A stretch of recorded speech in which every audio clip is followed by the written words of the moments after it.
Bayangkan jika rumahmu mati lampu 13 jam sehari. Ini yang terjadi di Sri Lanka. Negara di Asia Selatan tersebut sekarang sedang dilanda krisis ekonomi terbesar sejak kemerdekaannya. Tidak hanya listrik, kelangkaan persediaan juga menjalar ke makanan, obat-obatan, hingga bahan bakar. Dimulai sejak 2019, Sri Lanka mengalami defisit ganda akibat kesalahan pengelolaan keuangan negara. Sebenarnya, Presiden Sri Lanka sudah membuat kebijakan pemotongan pajak untuk mendongkrak pola konsumsi masyarakat. Tapi ternyata kebijakan itu membuat negaranya semakin terjerumus dalam utang.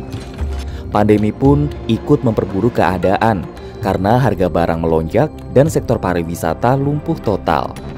Akibatnya, utang publik Sri Lanka diperkirakan meloncat hingga 119% pada 2021.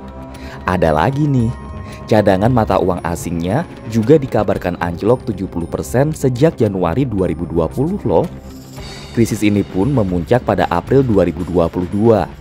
Sri Lanka hampir tidak dapat membayar biaya impor kebutuhan primer.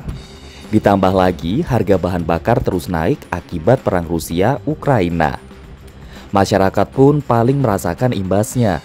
Mulai dari harga makanan yang naik 25%, pemadaman listrik berjam-jam hingga kehilangan sinyal, kesusahan mencari obat, sampai harus rela mengantri demi bahan bakar. Lantas, bagaimana respon masyarakat?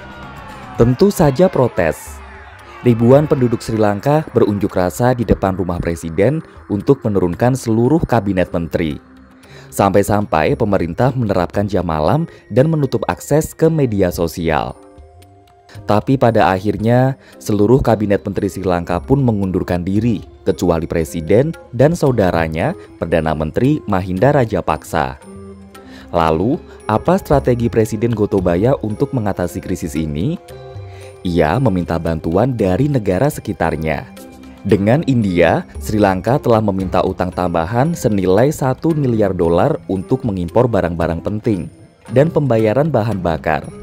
Sri Lanka juga meminta keringanan dan dukungan utang sebesar $2,5 miliar dari RRT dan berencana untuk meminta bantuan dari Dana Moneter Internasional di Washington DC. Seram ya? Apakah Sri Lanka dapat melewati krisis ini?